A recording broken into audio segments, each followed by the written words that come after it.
I just spent 5 action-packed days in Mexico City. From the crowds of the revolution to the boozy rivers of Xochimilco, and with a little help from my local friend and language maestra, Fernanda, it was a wild experience. So come join me today, grab a coffee, and let's see a different side of Mexico City together. Vamos. After a short hour-long flight from Guadalajara, I stepped foot in this massive city for the very first time. The very first thing that slaps you in the face is the traffic. Oh my god.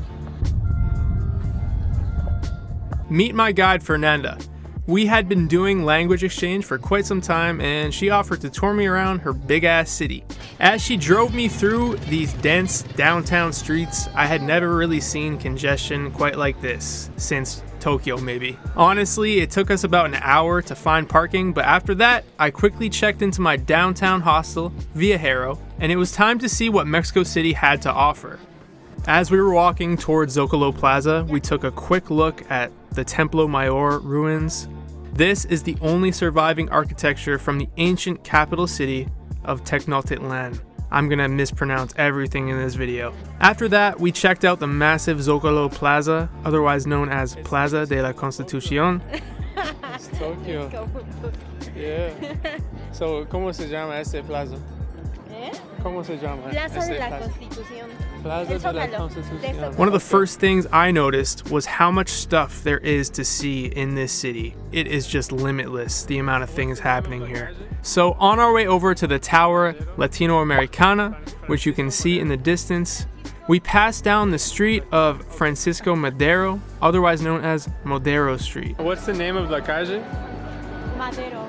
Madero? Francisco Madero. It felt super modern and had pretty much every type of retail store you can imagine. The amount of people was just insane, as you can see. Tower Latinoamericana, one of Mexico's tallest buildings, completed in 1956. It was about $10 to get in and get the extra top floor tour, and well worth the view at the top. But you gotta endure some heat before that happens. Up here, you really get a sense of how big the city is, all 571 square miles of it, with about 22 million people living in the metro area. Jeez. Oh, okay. Palacio de Bellas Artes. From here, it's only about a 2-minute walk to the Palacio de Bellas Artes. The museum itself was closed for the Revolution weekend, so Fernanda decided we should go check out the Ángel de la Independencia. With that came my first Mexico City metro experience ever. So just, este is for like tarjeta? Yes. As you can expect, yeah, it was real busy.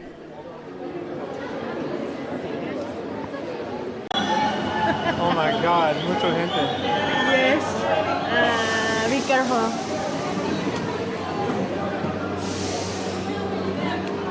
We then took a short bus ride and reached the Angel.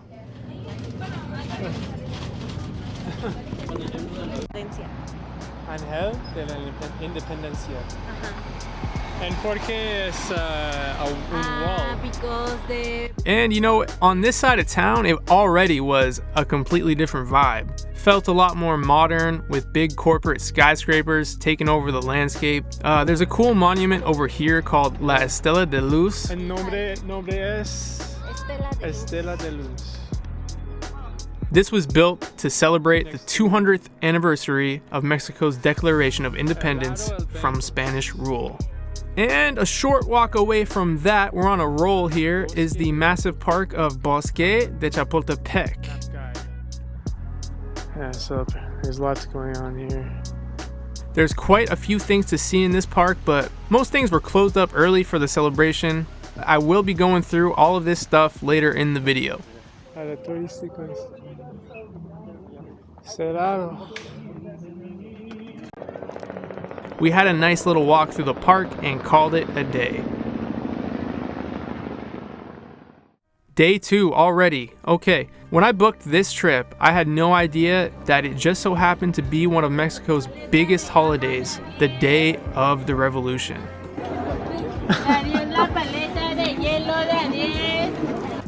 I've seen a lot of busy places in this world, like Tokyo, but goddamn, nothing even came close to how many people were downtown at one time. The last time I felt like this was in Toronto when the Raptors won the championship. Sombrero mexicano. So we said screw it, we opted for breakfast instead.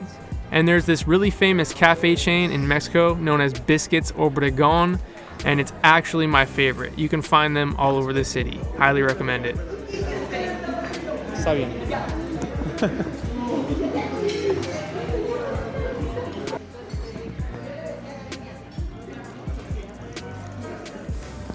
So after walking around for a bit, Fernanda thought it was time we see another different side of the city and trekked over to Coyoacan. Actually, we drove very, very slowly. I'm just gonna be honest, if you plan to drive anywhere in Mexico City, just prepare to throw away an entire hour of your life. I'm telling you, it is savage out here. But anyways, arriving at Coyoacan, we were greeted with cobblestone lined streets, cafes, and a calm, peaceful vibe. Because you're...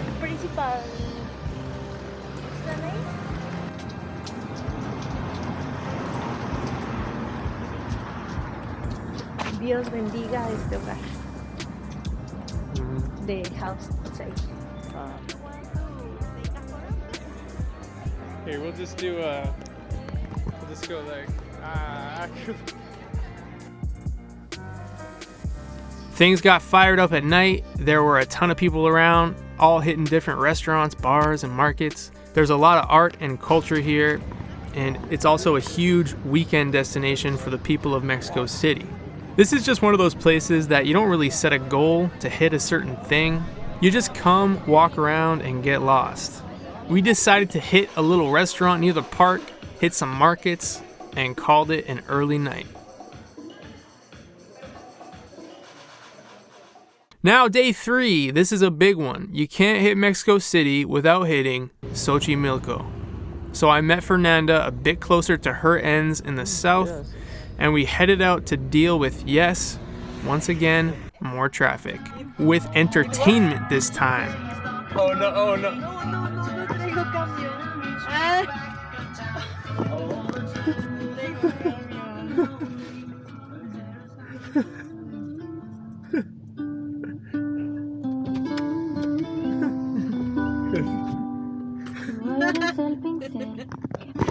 So what is Xochimilco? It's technically a borough within Mexico City consisting of urban and rural areas. The part that you probably see and think about are floating gardens, aka chinampas. That's what it's most known for. We're gonna check out both parts of Xochimilco today. Arriving at the floating gardens was one hell of a trip. You'll notice a lot of colorful boats with different names. Fernanda. You'll hear mariachi playing in the background, and it's overall just pure chaos. Beautiful chaos, but you know, just a lot going on. And there was constantly guys trying to sell us to go on their boat, but Fernanda suggested that we walk a bit further and try to haggle a bit, which she did, and she knocked down the price about 100 pesos. Is this Luis Miguel? In the music, la música? Yeah. Oh yeah. You know Luis Yeah, Miguel? yeah. So they hired the band? Yeah.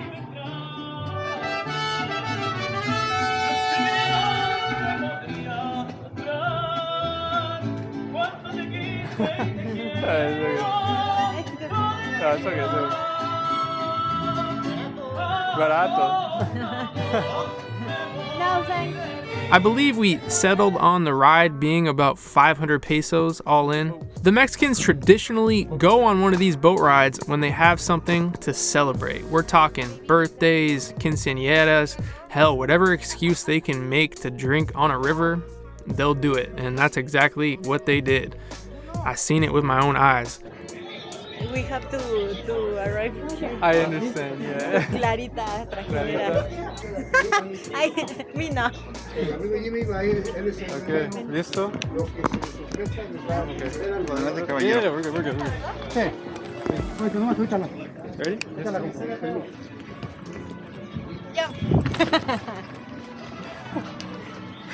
ahorita debajo de la silla. Sí. Okay. Do you want a No, I mean, do you want? ¿Qué quieres? ahorita?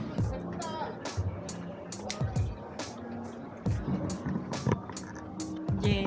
It's like a huge Of tourists to their homes Uh-huh. in the Chinampa.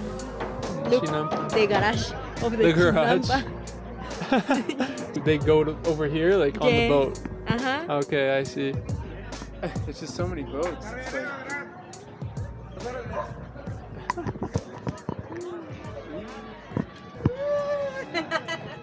More mariachi. Estoy bien, yes. We floated by a huge party of abuelas who got very upset that we did not have alcohol in our hands, Wow. so they were quick to offer the remedy to the situation. Bro.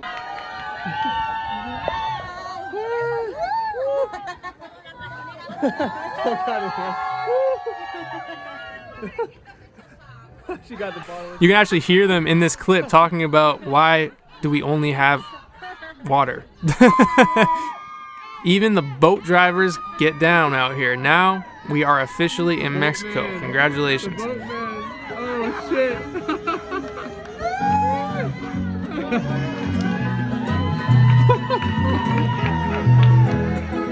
This is one hell of a place. 1, 2, 3, go! Go ahead!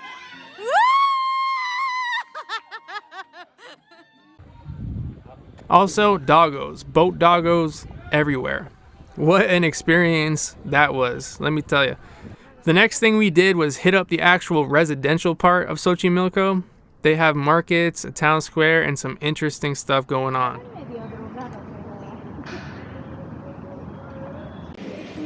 Oh yeah, sí, sí.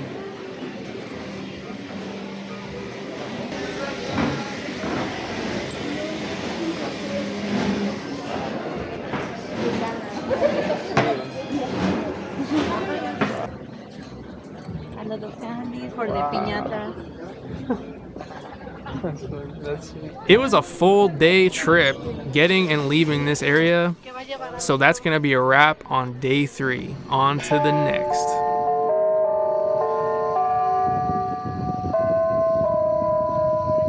Oh, go ahead, go ahead.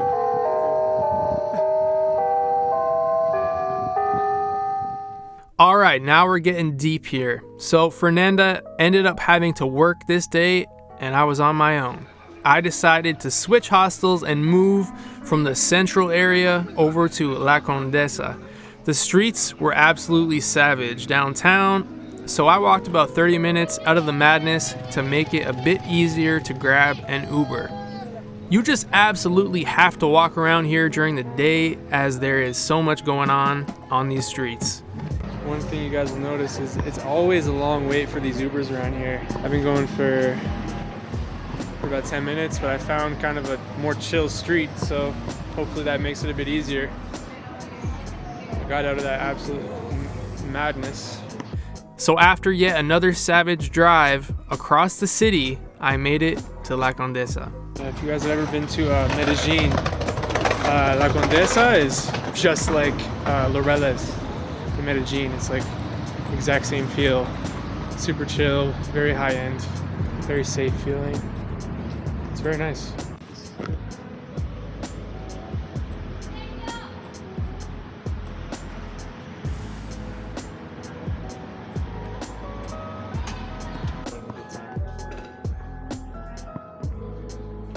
I checked into the next hostel, met some people, and decided to grab a coffee in Roma North.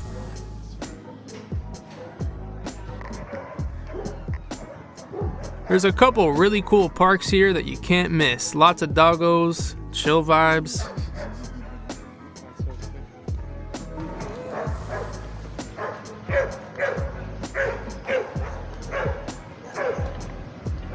You know, if someone had put a gun to my head and said, you have to move to Mexico City, I would choose to live in this neighborhood 100%. Honestly, I'd probably never move to Mexico City. It's too wild for my taste, but that would be the move under death threats. So let's continue. We got some coffee headed back, and something really crazy happened to me while on this trip. So my first solo trip ever was in Japan in 2019, and that's where I first started getting into this life of hostel hopping. And on that trip, I met a guy named Chris from Germany, and we ended up traveling half the country of Japan together. And guess who was in Mexico City, unplanned, at the exact same time I was?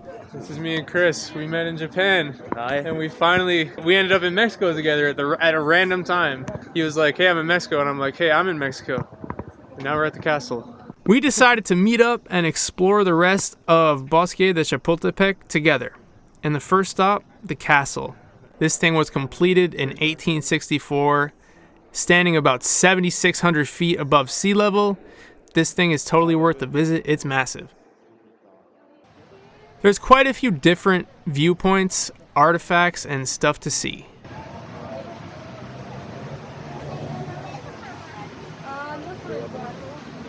But there's a third piece. Stone, which is...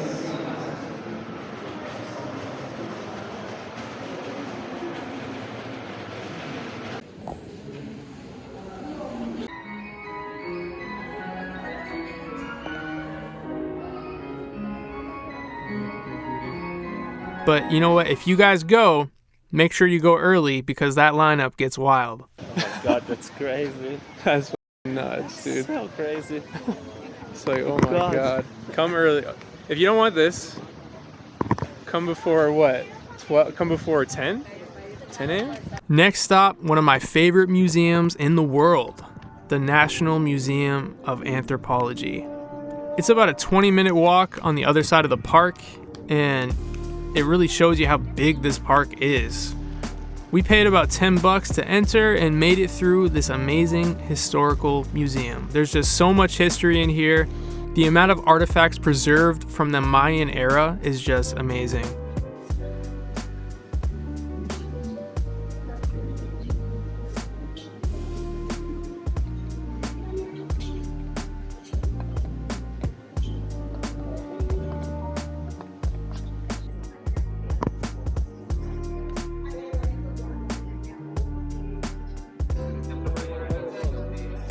These videos do not do it justice. If you come, you really got to see it for yourself.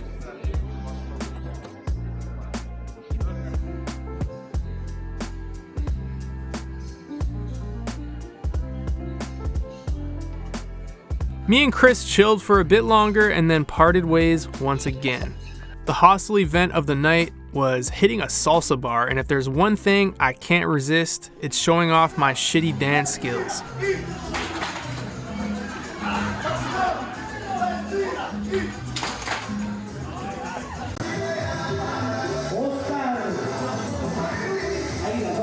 Salsa pro or not, it was super fun and we all had a great time. They actually had a live band performing the music, and I thought that was pretty cool. And that wraps up yet another night in Mexico City.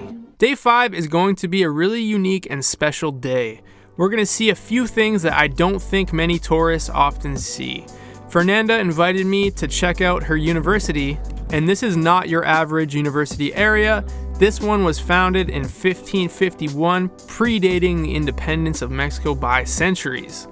The main campus was declared a UNESCO World Heritage Site in 2007. It features murals by some of Mexico's most celebrated artists. All these estudiantes that live out here. Yeah, wow. With the flag,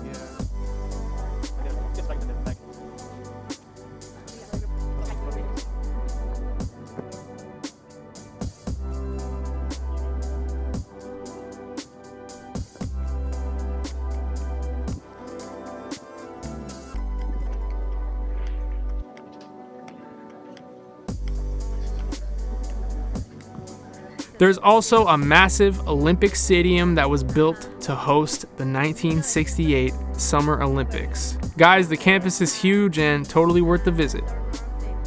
After that, Fernanda had said that I can't leave this part of Mexico without seeing a certain town.